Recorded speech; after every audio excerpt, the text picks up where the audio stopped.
अपनी बाइबल में निकाले पहला यूहन्ना की किताब से हम सिखा रहे हैं। हमने आरंभ किया था पहले अध्याय से और हम बात कर रहे थे कि एक ही जगह है जहाँ पर हम पा सकते हैं आनंद की भरपूरी को, वो है प्रभु यीशु मसीह को जानने के द्वारा। और वचन 3 में यूहन्ना इस बात को कहता है, वो कहता है कि जो कुछ भी हमने देखा और सुना उसका समाचार तुम्हें भी देते, इसलिए कि तुम भी हमारे साथ में सहभागी हो। और हमारी यह सहभागिता पिता के साथ और उसके पुत्र यीशु मसीह के साथ है। यह सचमुच में हमारे मसीही जीवन का मुख्य लक्ष्य है कि मसीह यीशु के द्वारा परमेश्वर के साथ में सहभागिता करे। आमीन। कि मसीह को जाने। और पौलुस फिलिपियों 3 अध्याय में इसकी विषय कहता है, मैं उसकी और पुनरुत्थान की सामर्थ को जानने के लिए सब कुछ त्याग दिया है। उसकी मृत्यु के साथ में मेरा संबंध है। और फिर वो आगे 2 अध्याय के पहले 2 वचन में इन बातों को बोलता है, हे मेरे बालकों, मैं ये बातें तुम्हें इसलिए लिखता हूँ कि तुम पाप न करो, और यदि कोई पाप करे तो पिता के पास हमारा एक सहायक है, अर्थात धार्मिक यीशु मसीह, वो जो धर्मी है। वही तो प्रायश्चित है, वही तो दाम है, वही तो ओढ़ना है हमारे पापों के लिए, और केवल हमारे ही नहीं वरन सारे जगत के पापों का भी। हमने इसके विषय में बात की है, लेकिन मैं और अधिक इसके विषय बोलना चाहता हूँ। हमारे मसीह जीवन का जो लक्ष्य है वह शैतान और पापों पर जय हासिल करना नहीं है। अधिकतर लोग मानते हैं कि मसीह जीवन का लक्ष्य पापों और शैतान पर जय पाना है। अगर आप शैतान और पापों पर जय पा सकते हैं यीशु मसीह के बगैर और यीशु को जाने बगैर, तो मसीह का आना व्यर्थ हुआ। परंतु आप पाप पर और शैतान पर जय हासिल नहीं कर सकते हैं। सत्य तो यह है कि पाप ने हम पर जय हासिल की है। हम सभी पापों में थे। यीशु इन धार्मिक अगुओं के साथ बात कर रहे थे यूहन्ना 8वें अध्याय में, और वह बात कर रहे थे कि आज़ादी के द्वारा वो कह रहे थे कि हम लोग तो अब्राहम की संतान हैं, हम कभी किसी बंधन में नहीं रहे। यीशु ने कहा हाँ। उसने कहा कि जो कोई पाप करता है वो पाप का दास है। वो उसे यही कह रहा था, जानते हैं तुम्हें मिल गया है, तुम तो पाप के बंधन में थे और शैतान के गुलाम थे, लेकिन मैं तुम्हें सच्ची आजादी देने आया। सच्ची आजादी यीशु को जानने के द्वारा आती है, प्रभु के साथ में संबंध बनाने के द्वारा। यहाँ पर वो क्या कहता है कि हमारे पास उत्तर है, यीशु के द्वारा पिता के वश में हमारी आजादी है, वो जो कि धर्मी है। प्रभु का धन्यवाद। सच्चा सुसमाचार हमें यह बताता है कि हम लोग पापों में थे और पाप ने हम पर जय हासिल की थी। पहला यूहन्ना हमें बताता है कि अगर हम कहते हैं कि हमने पाप नहीं किया तो हम लोग झूठ बोलते हैं और हम में कोई सत्य नहीं है। अगर हम पापों का अंगीकार करके कहते हैं कि हमें उद्धार की आवश्यकता है, हमारे पापों को क्षमा करने के लिए वो विश्वास योग्य धर्मी है और सारे अधर्मिकता से दूर करता है। अगर हम कहते हैं कि हमने पाप नहीं किया तो हम उसे झूठा ठहराते हैं, उसके वचन हमारे अंदर नहीं। इसलिए वो कहता है कि ये नहीं कि हमने कितना किया, लेकिन किसे हम जानते हैं। वो कहता है कि अगर कोई पाप करे, पिता के पास हमारा एक सहायक है, अर्थात धार्मिक यीशु मसीह, वही तो कीमत है और ओढ़ना है। धन्यवाद हो प्रभु का, उसके लहू ने हमारे पापों को ढांप लिया है। उसके लहू ने हमारे पापों की कीमत को चुका दिया है। भजनकार ने कई सालों पहले लिखा कि मेरा कर्जा बहुत था, चुका नहीं सकता था, उसने उस कर्जे को छुड़ाया जो उसका न था। धन्यवाद हो यीशु का, उसने मेरे पापों को उठा लिया। आमीन। वो ढांप दिया गया है, प्रायश्चित किया गया है। जो कुछ भी हमें चुकाना था उससे कहीं ज्यादा यीशु के लहू ने उसे चुका दिया है। सिर्फ हमारे पापों के लिए नहीं, लेकिन संसार के पापों के लिए दाम चुकाया। फिर आगे वो वचन 12 से लेकर वचन 14 तक में कि मसीह यीशु में हमें क्या दिया गया है और हमारे पास में क्या है। वो कहता है, बालकों में तुम्हें इसलिए लिखता हूँ कि उसके नाम से तुम्हारे पाप क्षमा किए गए हैं। ये कहता है तुम्हारे पाप क्षमा किए गए हैं। आप क्षमा प्राप्ति की कोशिश नहीं कर रहे, न ही क्षमा की भीख मांग रहे। परमेश्वर ने पहले ही उपलब्ध कराया है मसीह यीशु में, और जब आप उस पर विश्वास करते हैं आप पहले से ही क्षमा पाए हैं। मैं तुम्हें इसलिए नहीं लिखता हूँ कि तुम्हें क्षमा मिले, लेकिन इसलिए कि तुम्हारे पाप क्षमा हुए। उसके नाम के खातिर धन्यवाद। अगर आप ये समझ जाते हैं कि आपके पाप क्षमा किए गए हैं तो उसके लिए जीना आसान हो जाता है, क्योंकि आपके पाप क्षमा किए गए हैं। प्रभु की स्तुति। मेरे एक पासवान मित्र ने मुझे ये बताया, और ये जो व्यक्ति है नशा बेचने वाला व्यक्ति था, वो एक हत्या में भी शामिल था। उसकी पत्नी ने न्याय जीवन पाया और इन सभी बातों के लिए उसे पकड़ा हुआ जाने से पहले वो उससे कहती थी कि तुम अच्छे व्यक्ति हो और प्रभु आपको इस्तेमाल करेगा। और इसके पश्चात में उसे जेल में डाल दिया गया और वो उसे मिलने जाती थी। जेल में था, उसका नाम डेरेन था। उसने कहा, डेरेन तुम अच्छे व्यक्ति हो, प्रभु तुमसे प्रेम करता है, प्रभु तुम्हें इस्तेमाल करेगा। उसे लगा ये तो पागल हो चुकी। वो उस जेल में था और उसे एक रिहैब सेंटर में डाल दिया गया था। वो कहते थे कि इसमें कोई आशा नहीं, लेकिन इस व्यक्ति ने नया जन्म पाया। प्रभु ने उसके जीवन को बदल दिया था। 2 साल में ही वो जेल से बाहर आ गया। अब जेल में जब ऐसे लोग होते हैं जिनको कोई आशा नहीं होते, वे उसे बुलाते हैं और कहते हैं कि ये तो इसके पश्चात तुम्हें तो अपने प्रभु के विषय में इनको बताना है। प्रभु की स्तुति हो। और पिछले साल उसने मेरे कलीसिया में प्रचार किया और फिर उसने ये कहा, प्रभु के लिए जीना आसान है जब आपको पता है कि आप क्षमा किए गए हो। वो कहता है कि हे बालकों, मैं तुम्हें इसलिए लिखता हूँ क्योंकि तुम्हारे पाप को क्षमा किया गया है उसके नाम के खातिर। जब आपको पता चलता है कि आपके पाप क्षमा किए गए, आपके जीवन का तरीका बदलता है। जिन लोगों को लगता है कि उनके पाप क्षमा किए गए नहीं है, वह भ्रष्ट जीवन जीते हैं। कुछ लोग सोचते हैं कि उनके पास लौटने का कोई मार्ग नहीं है। जब मैं इस कलीसिया का पहले पासवान था किट कार्सन में, एक व्यक्ति था वहां। हम हाल ही में कलीसिया आरंभ किए थे और इस व्यक्ति को वहां पर मिले थे। सब लोहा और कंक्रीट बिछा हुआ था। शनिवार की रात को वहां नाच गाना होता था। इतवार की सुबह मुझे बुलाया था और सभी बातों को उन्होंने साफ किया था। उनका एक चर्च था, पीछे में छोटा सा एक कमरा था, वहां पर बच्चे थे और कंक्रीट बिछा था और वहां पर बच्चों को आप चिल्लाते हुए सुन सकते थे और ऐसा ही दृश्य था। प्रभु की स्तुति। लेकिन इसमें ज्यादा समय नहीं लगा, हमने अपनी इमारत को बनाया, हमने सारी चीजों को चुकाया और वहां से निकल आए। हम लोग उस दिन का इंतजार कर रहे थे, परंतु लेकिन फिर भी ये व्यक्ति उस दिन मेरे पास में आया था शनिवार की रात को, और मैं सस्ते घर में रहता था। वो आया और दरवाजा खटखटाया। वो आया और कहा कि मैं आपके कलीसिया में बोलना चाहता हूँ। लेकिन मैंने कहा कि तुम मेरे कलीसिया में नहीं आए। लेकिन वो बहुत ही गुस्से में क्रोधित था। उसने कहा मैंने कुछ बातों को समर्पित किया। मैंने कहा वो क्या बात है? उसने कहा मैंने शैतान से प्रार्थना की। मैंने कहा अच्छी खबर है। उसने कहा क्या है? मैंने कहा आपने तो उसे पूर्ण रीति से समर्पित नहीं किया है। वो कलीसिया में आया। मैंने अपने कुछ अगुओं को कहा इस व्यक्ति की ख्याति अच्छी नहीं थी। उसने कहा तुमने क्या किया है? मैंने कहा कि प्रार्थना करो, और वे बाकी तो चिंता कर रहे थे। पवित्र आत्मा भी ऐसी ही कुछ बातों को किया करती है। प्रभु की स्तुति हो। और ये व्यक्ति जो कलीसिया में आया, मैंने कहा कि कलीसिया में तुम्हें बैठना होगा और उसे कुछ बोलने का मौका दिया। उसने आकर प्रभु को अपना हृदय दिया और नया जन्म पाया। आमेन। प्रभु ने उसके जीवन को बदला। मैं 3rd ईयर में मार्क जॉन के विषय में बात कर रहा था। वो यहाँ पर अच्छे स्कूल डायरेक्टर थी। कुछ सालों पहले वो आए और उस समय में हमारी कलीसिया यही होती थी और मार्क वहां पर बैठा करते थे। स्तुति आराधना होती थी और करीबन 2-3 बार वो आने की कोशिश करते थे। और फिर उसकी महिला मित्र ने उसे यहाँ पर लेकर आया। वो तो बाइबल स्कूल की एक विद्यार्थी थी और उसने उसे वहां पर रोका। और उस समय में मैं अनुग्रह की शिक्षा को दे रहा था और वो पला बड़ा था जो कलीसिया सब बातों में सिर्फ वैधानिक रूप से देखती है। मेरी शिक्षा के पश्चात में वो मेरे पास में आया और ये कहने लगा उसने प्रभु को अपना जीवन दिया और नया जन्म पाया और जल्द ही उसने पवित्र आत्मा में बपतिस्मा भी पाया। अब वो एक अच्छे से स्कूल का डायरेक्टर है। प्रभु की स्तुति। प्रभु ने जो उसके जीवन में किया वो अद्भुत है। मैं अनुग्रह की शिक्षा को बता रहा था कि कैसे अनुग्रह पाप की सामर्थ्य से हमें छुड़ाता है। और उन्होंने कहा पास्टर ये सच में होता है? हमने कहा ये व्यक्ति था और ये कलीसिया से जाना चाहता था। आराधना के दौरान वो अपनी महिला मित्र को 3-4 बार बोला कि मैं जाना चाहता हूँ, लेकिन उसकी महिला मित्र ने कहा रुको। और उसने कहा कि क्या तुम सिखाओगे? और वो शांत हो गया और पूरी सभा में बैठा, अपने हृदय को प्रभु को दिया, नया जन्म पाया। प्रभु की स्तुति। अब वो स्कूल का डायरेक्टर है। अनुग्रह की शिक्षा काम करती है, वह मनुष्य का जीवन बदलती है। फिर भी ये व्यक्ति आया। सभी लोग उसकी ओर देख रहे थे क्योंकि इस व्यक्ति की गवाही जो थी अच्छी नहीं थी। पूरी सभा के दौरान बैठा। उस समय अनुग्रह का प्रकाशन मेरे पास में नहीं था, परंतु मैं पवित्र आत्मा को जानता था।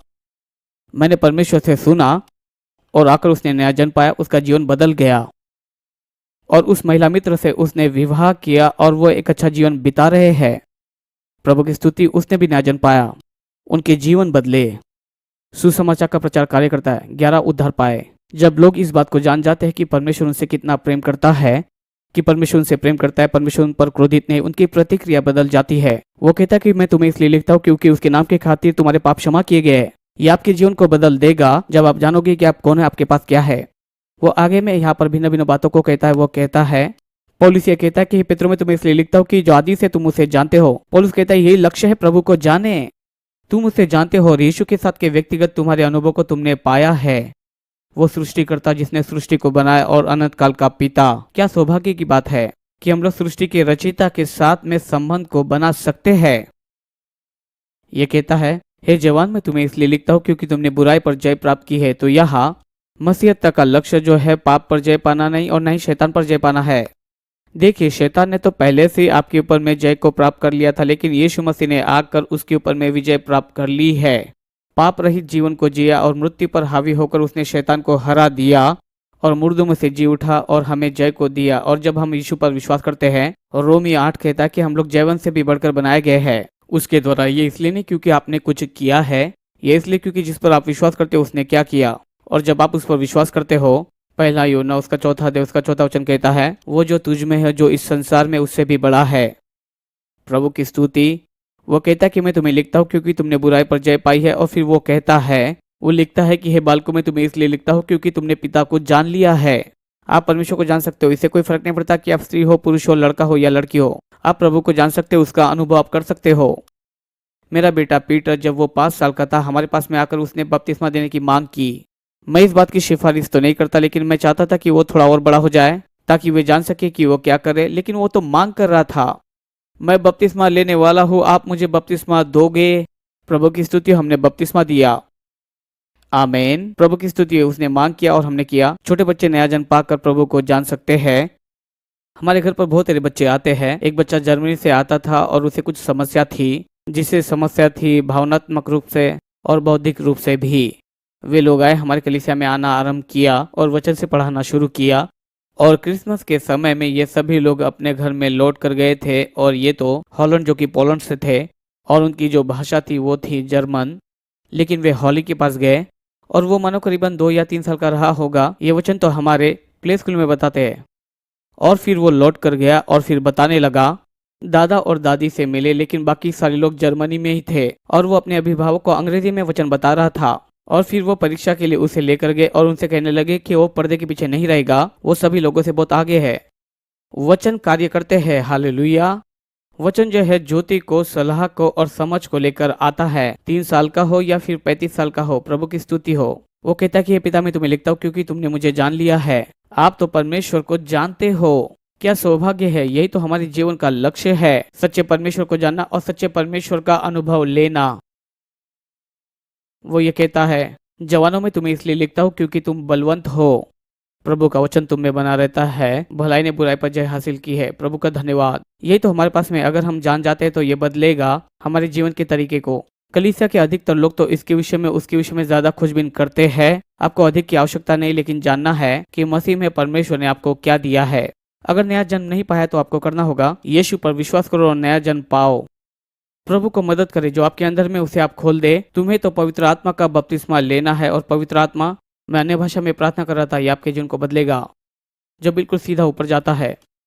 आमीन। आइए हम आगे बढ़ते हैं। हम इसे खत्म करेंगे और दूसरा हम देखेंगे। उसमें लिखा है कि छोटे बालकों, उसमें तुम बने रहो ताकि जब वो प्रकट हो तुम्हारे पास में सामर्थ हो और किसी बात से शर्माते ना हो। तो यहाँ पर वो उससे पहले क्या कहना चाहता है, वचन 22 में वो कहता है कि तुमने अभिषेक को प्राप्त किया है जो तुम में बसा हुआ है। वो कहता है कि इस संसार में मसीह विरुद्ध की आत्मा काम करती है, लेकिन तुम्हें चिंता करने की आवश्यकता नहीं। क्यों? क्योंकि तुम्हारे पास में अभिषेक है। जब आपके भीतर में अभिषेक को रखा गया है तो किसी मनुष्य को आपको सिखाने की आवश्यकता नहीं। आपको आवश्यकता नहीं प्रेरितों की, भविष्यवक्ता, प्रचारक, पास्टर और शिक्षक की। वो नहीं कहता है कि 5 प्रकार की जो सेवकाई दी गई उसकी आवश्यकता नहीं, ताकि हमारी मसीह की देह उन्नति को प्राप्त करे, ताकि हम एक दूसरे की सेवा को कर सके और इन सारी बातों में हम ऐसा ही कुछ कर सके और संसार के साथ में सुसमाचार को हम बांटे। परंतु वो कहता है किसी को आपके पास में आकर बताने की आवश्यकता नहीं कि ये परमेश्वर की ओर से, ये शैतान की ओर से है। वो कहता है कि तुम अभिषिक्त हो, एक समर्पित मसीही जीवन जीते हो। आपको पता है कि आपके अंदर में और आपके ऊपर में एक अभिषेक है। आपका अंदर का अभिषेक, ये इसलिए अभिषिक्त किया गया कि हम लोग मसीह जीवन जी सके। यहाँ पर बैठा हर व्यक्ति उतना ही अभिषिक्त है जितना कि मैं हूँ, कि मसीह जीवन को जी सके। आपके पास में सुसमाचार सुनाने का अभिषेक शायद ना हो, जैसे कि 5 प्रकार की सेवकाई मैं करता हूँ। हमारे आसपास के लोगों को बहुत तेरे बार हम लोग सुसमाचार को सुनाते हैं, लेकिन भिन्न भिन्न प्रकार के अभिषेक हम देख सकते हैं। प्रेरित, भविष्यवक्ता, प्रचारक, पास्टर और शिक्षक। पवित्र आत्मा के भिन्न भिन्न वरदान और अभिषेक है लोगों की सेवा के लिए। मुझ में जो वरदान काम करते हैं शायद उससे अलग आपके वरदान काम करते हो। मुझ में भिन्न वरदान है और एंड्रू वोमैक में भिन्न वरदान हो। किसी ने आकर मुझसे यहाँ पर बातें की थी, आज मेरे पास में आकर उन्होंने प्रार्थना करवाई और फिर उन्होंने कहा कि हम आपसे यही चाहते थे, परमेश्वर से एक वचन। लेकिन मैंने कहा अधिकतर समय में ज्ञान के शब्द और बुद्धि के शब्द के वरदान में कार्य नहीं करता। एंड्रू वोमैक करते, लेकिन मैं कभी कभी करता हूँ। अधिकतर समय में अन्य वरदानों में काम नहीं करता। दूसरे लोगों के लिए परमेश्वर ने आपको भिन्न भिन्न प्रकार के वरदान दिए, लेकिन आपके अंदर में एक अभिषेक है। हर एक विश्वासी के अंदर में मसीह जो अभिषेक है वो रहता है। जैसे आपने अभिषेक पाया वैसे मैंने भी पाया मसीह जीवन जीने का। मैं तो सिर्फ अभिषिक्त हूँ, मैं तो अभिषिक्त हूँ कि मैं मसीह जीवन को जी सकूं एंड्रू वोमैक के समान, चाहे मैं करूँ या ना करूँ। जैसे एंड्रू मसीह जीवन जीते हैं वैसे मैं भी अभिषिक्त किया गया हूँ। क्यों? क्योंकि आपके अंदर में अभिषेक है जो सारी बातें आपको सिखाता है, जो आपको सत्य की ओर, परमेश्वर के साथ के संबंध की ओर ले जाता है। इसी विषय वो बात कर रहा है। और वो यहाँ पर वचन 28 में ये कहता है, हे बालको तुम उसमें बने रहो। यही तो आपको करने की आवश्यकता है। मसीह आप में है और आप मसीह में है। यही तो होता है, जब आप मसीह में नया जन्म पाते हो, आप में मसीह आता है, आपको मसीह में स्थान मिलता है। अगर कोई मसीह में स्थान पाता है, वो नई सृष्टि बनता है। सब पुरानी बातें बीत जाती है, सभी बातें नई बन जाती है और वो परमेश्वर की ओर से होती है। 2 कुरिन्थियों 5:17 कहता है, नया जन्म पाने से आप मसीह में होते हो। वो कहता है कि तुम उसमें बने रहो। आपको जानना है कि वो कौन है और वो आप में जी रहा है, ऐसा जीना है, ताकि जब वो प्रकट हो जाए, उसके आने पर हमें हिया हो, ना कि किसी बात को लेकर हमें शर्म हो। धन्यवाद हो, मसीह पर विश्वास करने के द्वारा वो शर्म चली गई है। और जब आप उसमें बने रहते हैं, जब वो लौट कर आएगा तो आप लज्जित नहीं होंगे। धन्यवाद हो। क्या ये समझ में आया? अगर आप जानते हैं कि वो धर्मी है, आपको पता है कि जो कोई धर्मी है वो उसी से जन्मा है। धार्मिकता का जीवन जीने का परिणाम धार्मिकता को प्राप्त करना है। धार्मिक जीवन, ये धर्मी जीवन जीने का परिणाम नहीं है। क्या यह समझ में आया? दूसरे शब्दों में, जब आपने यीशु पर विश्वास किया, आपको यीशु का धार्मिक जीवन दिया गया। बाइबल ये कहती कि जब मसीह तुम में है, पाप के कारण तुम्हारी देह मरी है, परंतु धार्मिकता के कारण आत्मा जीवित है। रोमी 8 उसका 10वां वचन। और जब आपने यीशु पर विश्वास किया, आपकी आत्मा को धर्मी बनाया गया। आपको मसीही का धार्मिक जीवन आपके अंदर में दिया गया है। धार्मिकता आपके अंदर में डाली गई। आप मसीह में परमेश्वर की धार्मिकता बनाए गए। उसका स्वाभाविक परिणाम यह है कि उसके द्वारा आप धर्मी जीवन जीते हो। धार्मिकता, ये तो धार्मिक जीवन जीने का परिणाम है। क्या यह समझ में आया? मसीह का आपके आत्मा में होना या मसीह के आत्मा का आपके अंदर में होने का फल, ये धर्मी जीवन है। फिर भी धर्मी जीवन, ये धर्मी जीने का परिणाम नहीं है। आप इतना अच्छा जी नहीं सकते, आप इतना अच्छा कर नहीं सकते कि आपकी योग्यता के द्वारा प्रभु आपको बचाए। एक ऐसा व्यक्ति था और हम लोग मित्र थे। उनका बेटा और मेरा बेटा एक ही बेसबॉल की टीम में खेला करता था और कई बार बास्केटबॉल टीम में भी और वगैरह वगैरह। वो बहुत ही कलीसिया में जा चुके थे, इसलिए उन्होंने कहा कि मुझे ये बात समझ में आ चुकी है। मैंने कहा कि मुझे भी बताओ। उसने कहा कि प्रभु स्वर्ग में विराजमान है और उनके पास में बड़ा सा एक काला मार्कर है और वो सब बातों का लेखा रखता है और कोई भी ये नहीं जानता है कि वे कहाँ है। और एक दिन हम उसके आगे खड़े रहने वाले हैं। वो सबका लेखा लेगा। कुछ लोग जा पाएंगे, कुछ लोग नहीं जा पाएंगे। मैं आशा करता हूँ कि उसने इस बात को नहीं जाना है, लेकिन आज मैं आशा करता हूँ कि इस प्रोग्राम को देख रहा है वो जानेगा। और ये तो उत्तर नहीं है। धर्मी लोग इसी प्रकार से सोच रखते हैं। धर्मी लोग सोचते कि आपके कार्यों से आप बचाए गए हैं। आपके कार्यों से आप बचाए नहीं गए। आप अपने कार्यों से बचाए नहीं गए। अगर आप अपने कार्यों से बचाए गए होते तो परमेश्वर यीशु को नहीं भेजता, क्योंकि यीशु के कार्यों के द्वारा हम लोग बचाए गए हैं। बाइबल हमें बार बार इस बात को बताते कि धार्मिकता के कार्यों से हम लोग बचाए नहीं गए, लेकिन उसकी दया के द्वारा हम लोग बचाए गए और हमें शुद्ध किया गया है। बचाए गए हैं पवित्र आत्मा के नए हो जाने के द्वारा। तीतुस 3 कहता है, वचन 5 इफिसियों 2 अध्याय उसका 8वां वचन, अनुग्रह के द्वारा विश्वास ही से हमारा उद्धार हुआ है। ये आपके द्वारा नहीं, लेकिन परमेश्वर का वरदान है, मनुष्य के कार्य द्वारा नहीं, जिससे वो घमंड करे। लेकिन फिर वचन 10 में वो कहता है, इफिसियों 2 उसका 10 में, क्योंकि हम उसके बनाए हुए और मसीह यीशु में उन भले कामों के लिए जिन्हें परमेश्वर ने पहले से हमारे करने के लिए तैयार किया है, ताकि उन सभी बातों में हम लोग चल सके। वो कहता कि तुम तुम्हारे कामों से या प्रदर्शन से उद्धार नहीं पाए हो। तुम तो परमेश्वर के अनुग्रह के द्वारा बचाए गए हो और यीशु के अनुग्रह से बचाए गए हो। और जब आप अपना विश्वास और भरोसा उस पर रखते हैं, और जब आप अपना विश्वास और भरोसा यीशु पर रखते हैं, यीशु जी सकता है अपना जीवन आपके द्वारा। प्रभु की स्तुति, मसीह जीवन कठिन नहीं है। अगर आप परमेश्वर के पास में ऐसे जाते हैं कि वह स्वर्ग में बड़ा काला मार्कर लेकर बैठा हुआ है, हो मेरे प्रभु, मैं आपको बताना चाहता हूँ कि लॉसन पडू इसे नहीं कर सकता। मैं सफल नहीं होता, मैं सफल नहीं हो पाता, 70% नहीं मिल पाता, मैं 60% भी नहीं ले पाता था। मैं तो बुरी रीति से असफल हो जाता, परंतु उत्तीर्ण हुआ। आपको तो 100% सफल होना ही है। तुम किसी भी तरीके, रीति या आकार से उस नियम को तोड़ नहीं सकते। कोई भी प्रभु का नियम पालन नहीं कर सका है। रोमी की किताब कहती कि कोई धर्मी नहीं, ना ही कोई भी नहीं है। वो दोनों से बात कर रहा है, यानी यहूदी और अन्य जातियों से। रोमियो 3:10 में उसने जब ये कहा तो वह अन्य जाति थे। वहां पर वे पाप और अधर्मी बातों में फंसे हुए थे। वे विचार, लालच, इन सभी बातों से वे भरी पड़ी थी और यहूदी धर्मी लोग उनके कार्यों में पकड़े गए थे। कोई भी अपने प्रदर्शन के द्वारा पहुंच नहीं सकता, कोई भी नहीं कर सकता है उनके कार्यों के आधार पर मसीह में जीवन के अलावा। इसलिए परमेश्वर ने यीशु को भेजा। और यहाँ पर पहला यूहन्ना 2:29 में कहता है, वो बिल्कुल उसके साथ सहमत है। वो कहता कि अगर तुम जानते कि वो धर्मी है, अगर जानते कि वो कौन है, वो कहता कि तुम्हें उसमें बने रहना है, तुम्हें उसमें बने रहना है और पवित्र आत्मा के द्वारा तुम में अभिषेक दिया गया है। तुम सभी बातें जानते हो, तुम पर परमेश्वर का अभिषेक है। मसीह जो कि परमेश्वर है तुम्हारे अंदर में निवास को किया है और आप उसके विषय में सोचिए। और मैं अब बताना चाहता हूँ कि अगर तुम उसमें बने रहते हो, जब वो प्रकट होगा तुम उसके जैसे बन जाओगे। वो अगले अध्याय में इसे बताता है।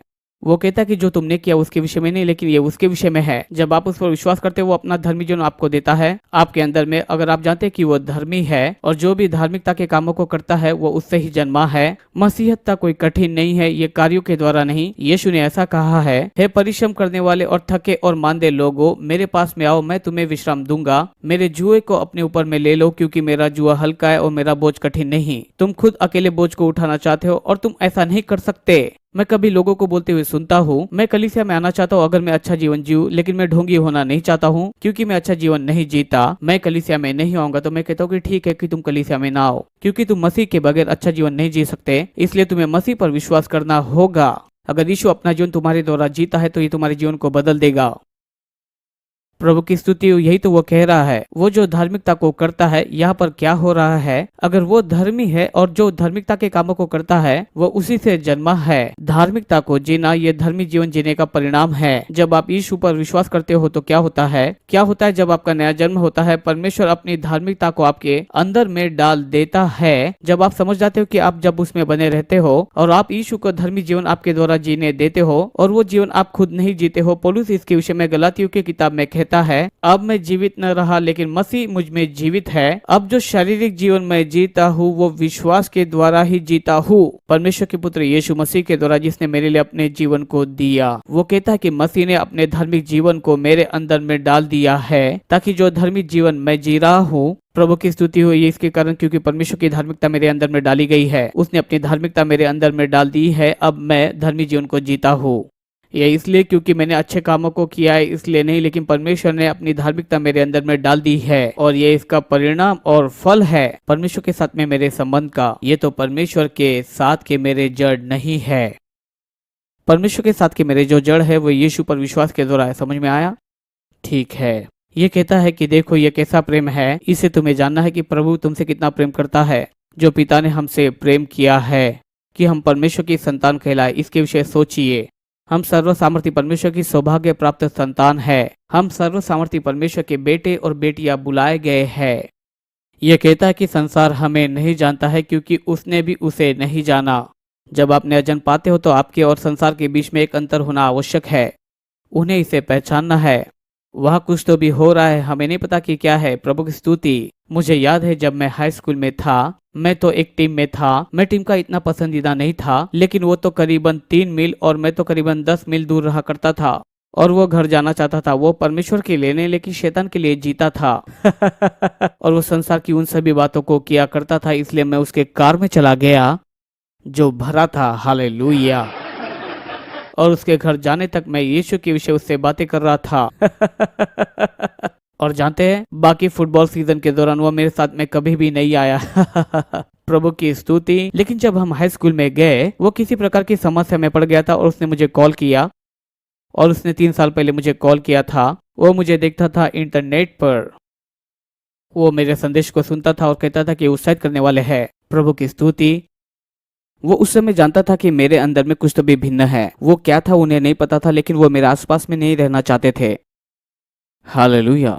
संसार हमें क्यों नहीं जानता है? क्यों? क्योंकि वो उसे नहीं जानते थे। प्रियो, अब हम परमेश्वर की संतान हैं। हम यहाँ पर किसी परिकथा के विषय में बात नहीं कर रहे जो कि कहीं दूर है। हम इसी वक्त यहाँ पर परमेश्वर की संतान होने के विषय में बात कर रहे हैं, क्योंकि जितनों ने भी उस पर विश्वास किया है, यानी उसके नाम पर विश्वास किया है, उसने उसे अपनी संतान होने का अधिकार दिया है। हम परमेश्वर के बेटे और बेटियां हैं। परमेश्वर ने हमारे अंदर में निवास को बनाया है। यह कहता है कि हम परमेश्वर की संतान हैं और ये प्रकट नहीं हुआ कि हम क्या कुछ होंगे। इतना जानते हैं कि जब वह प्रकट होगा तो हम भी उसके समान होंगे, क्योंकि उसको वैसा ही देखेंगे जैसा वह है। प्रभु की स्तुति हो। जब यीशु आएगा तो हम उसके जैसे होंगे, जैसा वह है हम उसे देखेंगे। अधिकतर विश्वासियों के साथ में चुनौती यह है कि सच्चा परमेश्वर कौन है वे नहीं जानते। अगर आप सच में समझ गए कि परमेश्वर कितना सच्चा है और कितना आपसे वो प्रेम करता है, तो आप अपने स्वभाव के द्वारा उसके चरित्र प्रतिबिंबित करने लगोगे। अगर सच में लोग प्रेम के परमेश्वर को समझने लगे, अगर परमेश्वर प्रेम है तो अधिकतर विश्वासी क्यों कर क्रोधी दिखाई देते हैं? मुझे अपने आप को देखना होगा, मुझे और मुस्कुराना होगा। जब भी आप मेरी ओर देखें अगली बार, तो सीधा मेरी ओर देखें, जो मुझे याद दिलाएगा कि मुझे हंसना है। कई बार मैं ऐसा प्रचार करता हूँ जैसे मेरे पीछे कुत्ता लगा है। बो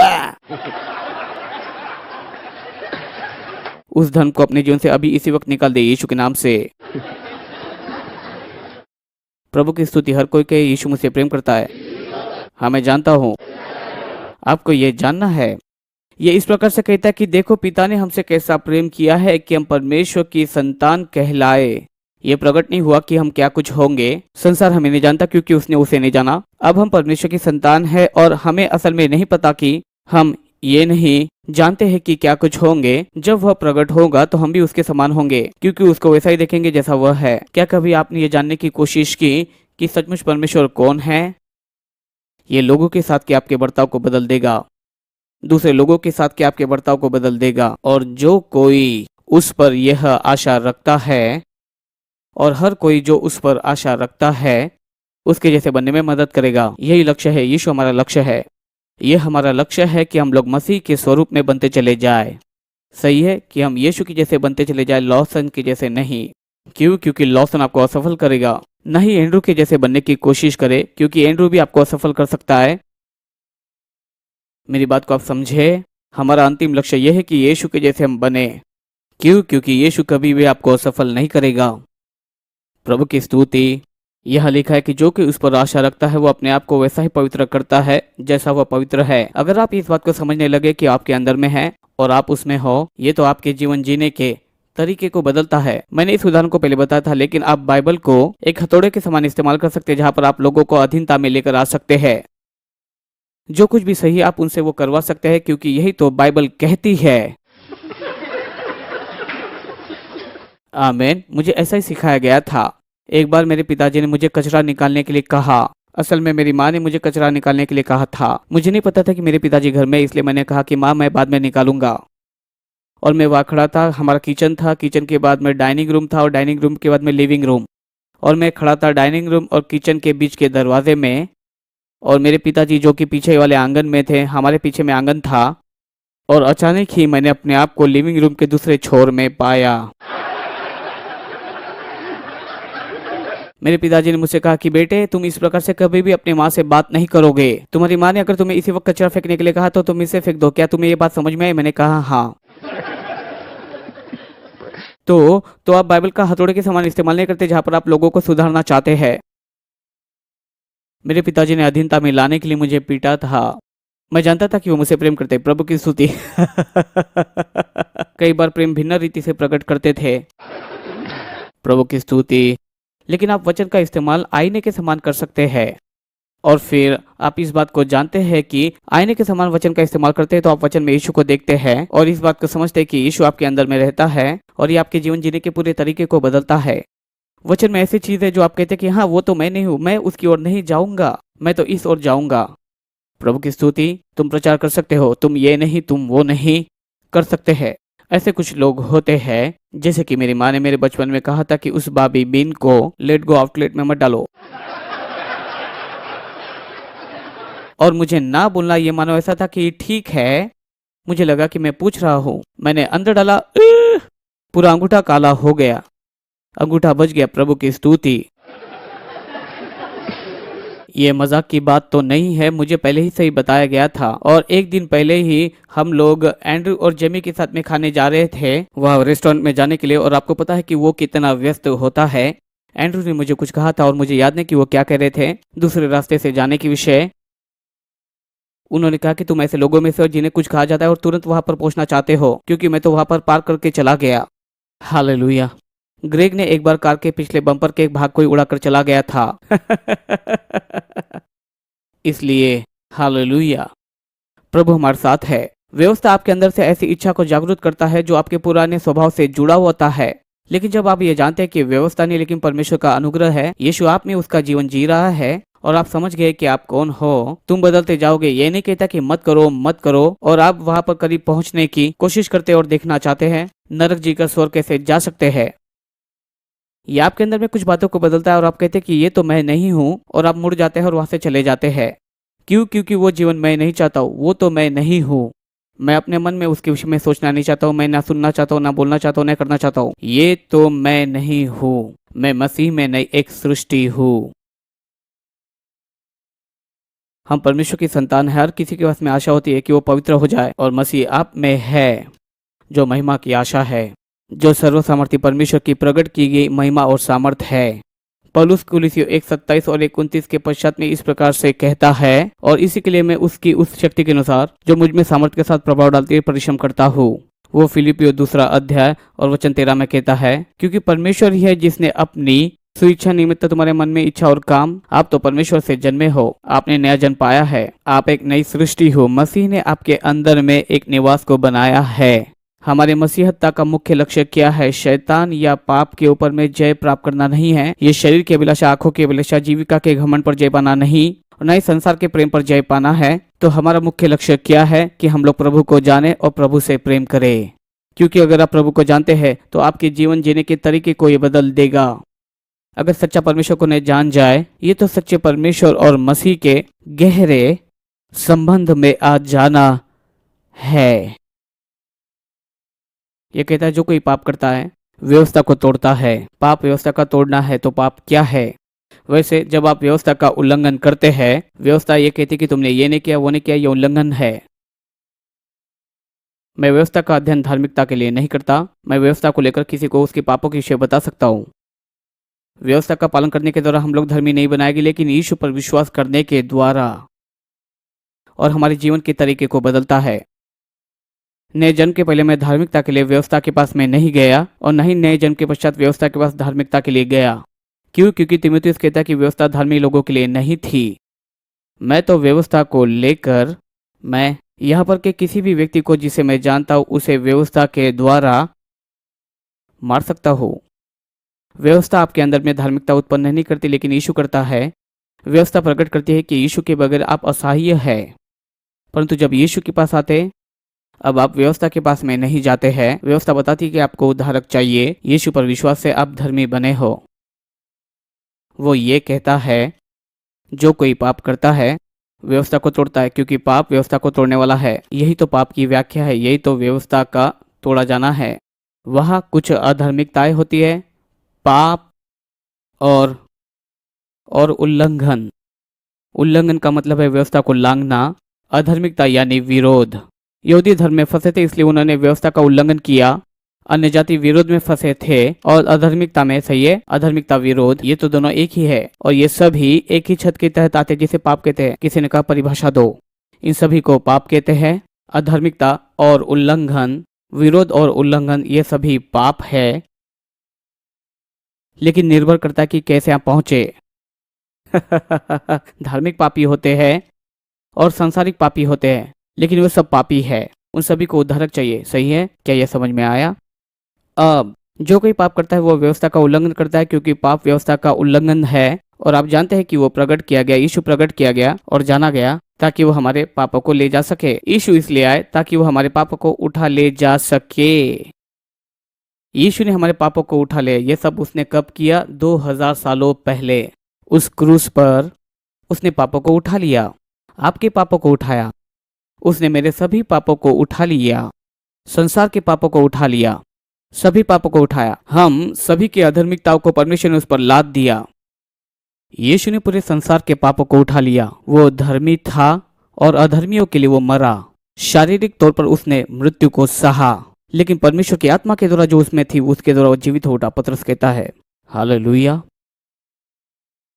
अब जो कोई उसमें बना रहता है, देखिए वो क्या कहता है। वचन 28 में वो कहता है कि हे बालकों उसमें बने रहो। यही तो लक्ष्य है, उसमें बने रहना। यही तो लक्ष्य है, मसीह के द्वारा परमेश्वर के साथ का संबंध, उसमें बने रहना। हे बालकों, उसमें बने रहो। जो कोई उसमें बना रहता है वो पाप नहीं करता है।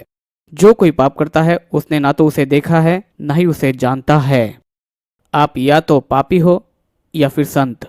अब मैं जानता हूँ कि आपके पास में भिन्न भिन्न प्रकार के अनुवाद है जो इस प्रकार से बताते हैं कि आपको ये सब समझ में आए, आपके समझने में। लेकिन मैं आपको ये समझाने में मदद करूंगा बाइबली दृष्टिकोण से कि सचमुच बाइबल क्या कहती है, क्योंकि यही तो एक बात है जो आपको समझने की आवश्यकता है कि बाइबल इसके विषय क्या कहती है। ठीक है। और यह कहता है कि जो भी उसमें बना रहता है वो पाप नहीं करता। जो कोई पाप करता है उसने उसे नहीं देखा, नहीं जानता है वो क्या कह रहा है। या तो आप उसे जानते हो या तो नहीं जानते। या तो आपने नया जन्म पाया है और मसीह आपके अंदर में है, या तो आपने नया जन्म नहीं पाया और मसीह आप में नहीं है।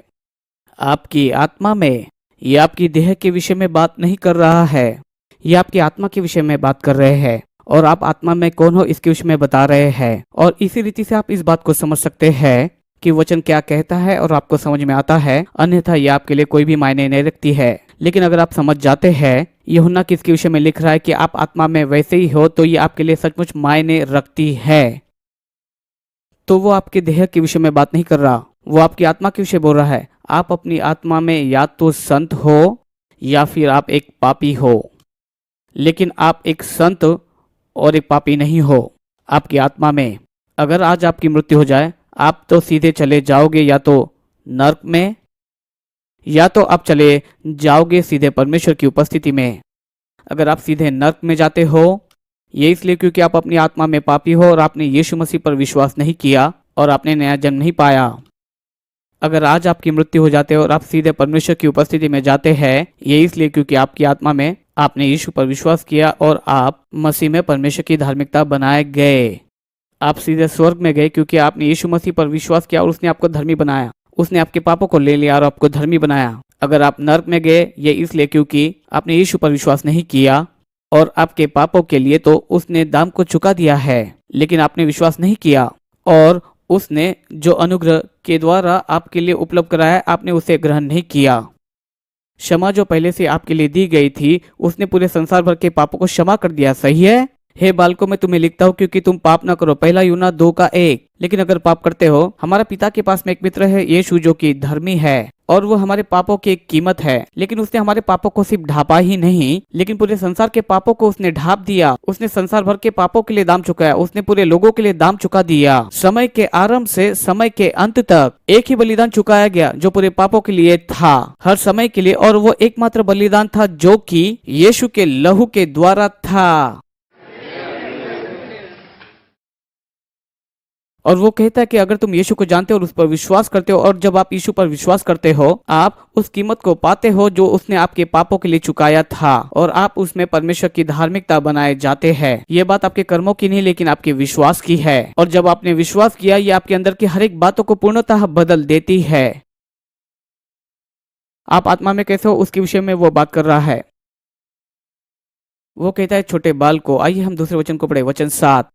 कोई भी तुम्हें धोखा न देने पाए। जो धार्मिकता के कामों को करता है वह धर्मी है, क्योंकि वह स्वयं धार्मिकता है। धर्मी जीना ये तो धार्मिक जीवन जीने का परिणाम है। जब आपने यीशु पर विश्वास किया, आप धर्मी बनाए गए।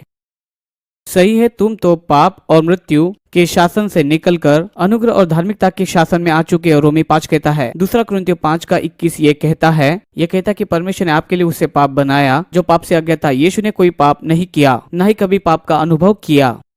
परमेश्वर ने हमारे लिए उसे पापी बनाया जो पाप से अज्ञात था और पाप का अनुभव नहीं किया था। उसने हमारे लिए परमेश्वर की धार्मिकता को उपलब्ध कराया। हम तो धर्मी नहीं थे, न ही किसी धार्मिक बातों को किया, लेकिन जब हमने यीशु पर विश्वास किया तो हमें धर्मी बनाया, ताकि हम उसके द्वारा परमेश्वर की धार्मिकता बनाए जा सके। बाइबल हमें रोमी 10:10 में ये बताती है, क्योंकि धार्मिकता के लिए मन से विश्वास किया जाता है। आपने धार्मिकता को कैसे प्राप्त किया? आपने उसके ऊपर में विश्वास किया। आपने यीशु के विषय में सुना। आपने सुना कि वो परमेश्वर का पुत्र है। आपने सुना कि उसने पाप रहित और शुद्ध पवित्र जीवन को जिया। आपने सुना कि आपके पापों के लिए वो क्रूस पर मरा। आपने सुना कि वो कब्र में गया और शैतान के ऊपर में जय पाया। आपने ये सुना जो मुर्दों में से जी उठा और वो परमेश्वर का पुत्र है, और आप अपने हृदय से विश्वास किए। अगर आपने अपने हृदय से विश्वास किया तो, और अपने मुंह से अंगीकार किया, आप अपने मुंह से अंगीकार करते हैं। अंगीकार करना आपके विश्वास का प्रतिफल है। अगर मैं आपके साथ में समय बिताऊं तो मैं ये बता सकता हूं कि आप जो विश्वास करते हैं आप उसका अंगीकार करते हैं। आप शायद कलीसिया में आकर अच्छा बोलने का प्रयास करें, चाहे 1 घंटे के लिए आप यहाँ पर आए या फिर आप कहीं पर जाएं। लेकिन अगर मैं आपके साथ में लंबे समय तक रहा तो जो आप विश्वास करते हो और उसी के अनुसार मैं बोल सकता हूँ कि जो विश्वास करते हो वो बोलते हो। सही है। तो यह कहता है कि धार्मिकता के लिए मन से विश्वास किया जाता है। धार्मिकता के लिए आपने विश्वास किया।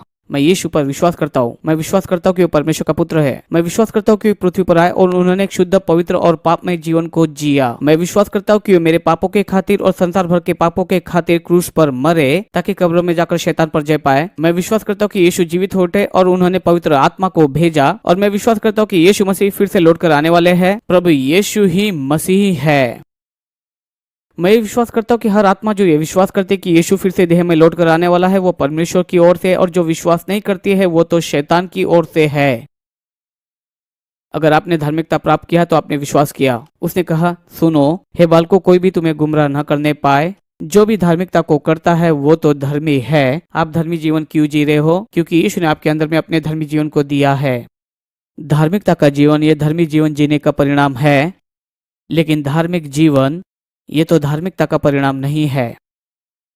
ये आपका काम नहीं, लेकिन ये तो उसका काम है। जो पाप करता है वो शैतान की ओर से है। आप या तो संत हो या तो पापी, क्योंकि शैतान आरंभ से पाप करता आया है। परमेश्वर का पुत्र इसीलिए प्रकट हुआ कि शैतान के कामों को नाश कर सके। आप में से कितने लोग ये मानते हैं कि यीशु जिस बात के लिए आए थे उसने उसे पूरा किया? वो शैतान के कामों को नाश करने के लिए आया था। वो उसे नाश करने के लिए आया। बाइबल कहती है जिसके पास में सामर्थ थी पाप और मृत्यु की। यीशु ने हमें सिर्फ पाप के दंड से छुड़ाया ही नहीं, परंतु पाप की सामर्थ से उसने हमें छुड़ाया और हमें जीवन भर के हमारे सारे बंधनों से हमें छुड़ाया। इब्रानी 2 कहता है। प्रभु की स्तुति। यीशु ने शैतान पर जय पाई। सही है। जो कि परमेश्वर से जन्मा है। इस जगह पर कितने प्रभु से जन्मे हैं? कितने यीशु पर विश्वास करते हैं? जो कोई परमेश्वर से जन्मा है वह तो पाप को नहीं करता है, क्योंकि उसका बीज उसमें बने रहता है, और वो पाप कर नहीं सकता है क्योंकि वह तो परमेश्वर से जन्मा है। कितनों ने नया जन्म पाया है? मैंने नया जन्म पाया है। ठीक है। आप में से कितनों ने पाप किया है आपके नया जन्म पाने के पश्चात? मैंने अपने दोनों हाथों को उठाया हूँ। ठीक है। अब इसका अर्थ क्या है? वो ऐसे कैसे बोल रहा है? उसका अर्थ क्या है? वो कहता है कि यही तो तुम्हारे आत्मा में होता है। जब आप नया जन्म पाते हो आपकी आत्मा धर्मी बनाई जाती है। ये आपके कार्यों के कारण नहीं, ये उसके कार्य के कारण है। आपने यीशु पर विश्वास किया और उसने आपको धर्मी बनाया। सही है। अब अगर आप पाप करते हो, ये पाप आपकी आत्मा नहीं करती है लेकिन आपकी देह करती है। पाप भावनात्मक होते हैं, पाप दैहिक होते हैं, पाप मूर्ख होते हैं, पाप भयानक होते हैं। ये सब उन बातों से परे है। सही है। कई बार मैं लोगों को देखता हूँ कहते ओ देखो वो तो क्या कर रहे हो, ओ प्रभु ये कितने मूर्ख है। मेरी बात को आप समझ रहे हैं? यानी कि वो कितने मूर्ख हो सकते हैं। मैं उनकी ओर देखता हूँ, लेकिन ये तो आपकी आत्मा में नहीं है। सत्य या तो ये है कि आप अपनी आत्मा में धर्मी हो या फिर अधर्मी हो। आप या तो संत या तो पापी हो। आप या तो परमेश्वर की या तो शैतान की संतान हो। इसी के विषय में वो बात कर रहा है, जहाँ पर आप 1 यूहन्ना 3 अध्याय को समझ सकते हैं। नए नियम का अधिकतर भाग जो कि लिखा गया है, इस बात को ध्यान में रखते हुए कि आप आत्मा में कौन हो। अगर आप इस बात को समझ नहीं सकते हो तो नए नियम को समझने नहीं पाओगे। अगर आप इस बात को समझ सकते हो कि वह आपको एक धर्मी और नई सृष्टि के रूप में इन बातों को लिख रहा है, तब आप उसकी बातों को समझने पाओगे। आइए हम लोग कुछ वचनों को देखें, इसके साथ में मेल खाते देखें। रोमियो 7वां अध्याय। तो आइए हम देखेंगे रोमी 7वां अध्याय। आइए हम लोग वचन पढ़े 5 और उसके पश्चात दूसरे वचन को पढ़ेंगे। लेकिन ध्यान दे वो कहता है वचन 5 में, रोमी 7वां अध्याय वचन 5, क्योंकि जब हम शारीरिक थे, ये आपके नया जन्म पाने के पहले है। ये कहता है कि पापों की अभिलाषाएं जो व्यवस्था के द्वारा थी, मृत्यु का फल उत्पन्न करने के लिए हमारे अंगों में काम को करती थी। पाप की मजदूरी तो मृत्यु है। कहीं पर भी आप इसे काटते हो। सही है। आपके नया जन्म पाने के पहले जब आप शरीर में थे, ठीक है, आप वहीं पर रोमी 7वें अध्याय में बने रहे। हम लोग निकालेंगे रोमी 8वां अध्याय। और ध्यान दे रोमी 8वां अध्याय उसके 8वें वचन में क्या कहता है। ये कहता है कि जो शारीरिक दशा में है वे परमेश्वर को प्रसन्न नहीं कर सकते। अगर आपने नया जन्म नहीं पाया है, आप प्रभु को प्रसन्न नहीं कर सकते। इससे फर्क नहीं पड़ता कि कितने धर्मी काम किए थे या फिर कितने भले कामों को आपने किया था। फर्क नहीं पड़ता कि आप कितने दयालु थे। फर्क नहीं पड़ता कि आपने कितना दिया। फर्क नहीं पड़ता कि कितने बार चर्च में गए। और इससे फर्क नहीं पड़ता कि बाहरी रूप से आपने क्या किया। नया जन्म पाने के पहले वे जो शारीरिक दशा में है, प्रभु को प्रसन्न नहीं कर सकते। आपने चाहे नया जन्म पाया हो या फिर नया जन्म पाया ना हो, जब हम शारीरिक दशा में थे तो पापों की अभिलाषा जो व्यवस्था के द्वारा थी, ध्यान दीजिए, जो पापों की अभिलाषा थी वो व्यवस्था के द्वारा थी। पहला कुरिन्थी 15 उसका 56 कहता है, वे उस पर काम कर रहे थे और उसने मृत्यु को लाया। पाप की मजदूरी मृत्यु है। सही है। तो वे जो शारीरिक दशा में हैं, प्रभु को प्रसन्न नहीं कर सकते। जिन्होंने नया जन्म नहीं पाया, प्रभु को प्रसन्न नहीं कर सकते। उसे क्या प्रसन्न करता है? यीशु मसीह पर का विश्वास। मैं इसलिए कह रहा हूँ क्योंकि परीक्षा का प्रश्न है, फल जो बने रहते हैं। इससे मेरे पिता को और अधिक महिमा मिलती है कि आप और अधिक फलों को लाए। कह सकते हैं कि प्रभु को प्रसन्न किया है, लेकिन विश्वास करने का परिणाम यह है कि आपके पास फल होंगे। उनके फलों के द्वारा तुम उन्हें पहचानोगे। अब वो यहाँ पर कह रहा है कि तुम अपने कामों के द्वारा उद्धार नहीं पाए हो। आपने उद्धार पाया है यीशु पर के विश्वास के द्वारा, और सिर्फ यीशु पर विश्वास करने के द्वारा, उसके कार्यों पर विश्वास के द्वारा। क्योंकि आपने उद्धार पाया है, नया जन्म पाया है, ये तो आपके जीवन को बदल देता है। तो ये समझने में आसान होने की आवश्यकता है।